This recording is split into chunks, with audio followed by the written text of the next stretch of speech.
Hi everyone, and welcome back to another video from Prompt to Print. Today I want to show you 4 things I always check before I consider an AI generated coloring page. A page can look amazing when you first generate it, but once you zoom in, you'll often find small problems that can affect how it prints and how enjoyable it is to color. So these are the 4 things I look out for every single time.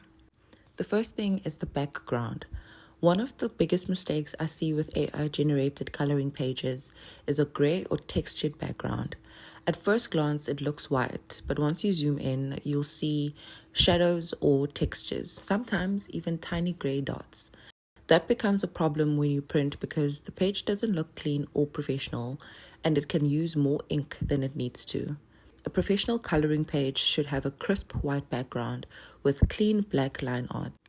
If the background isn't completely clean, I always fix it before doing anything else. The second thing I check is whether there are too many tiny details. AI loves adding lots of patterns and decorations, but more detail doesn't always make a better coloring page. If there are lots of tiny spaces that are difficult to color, the experience becomes frustrating instead of relaxing.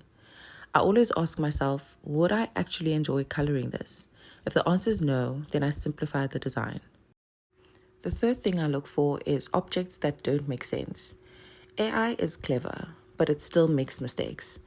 Sometimes you'll notice flowers growing from strange places, objects merging together, or shapes that simply don't belong. And in this image, you will see that this lady has 3 legs instead of 2. These mistakes can make a coloring page feel unprofessional, so I take a few minutes to carefully scan the entire page before I move on.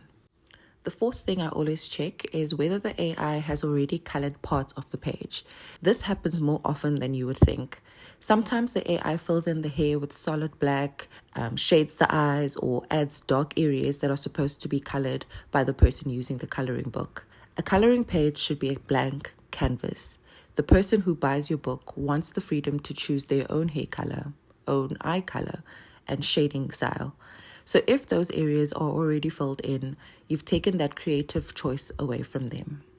So before I print or publish any coloring page, I always ask myself 4 questions. Is the background perfectly clean? Are the details enjoyable to color? Do all the objects make sense?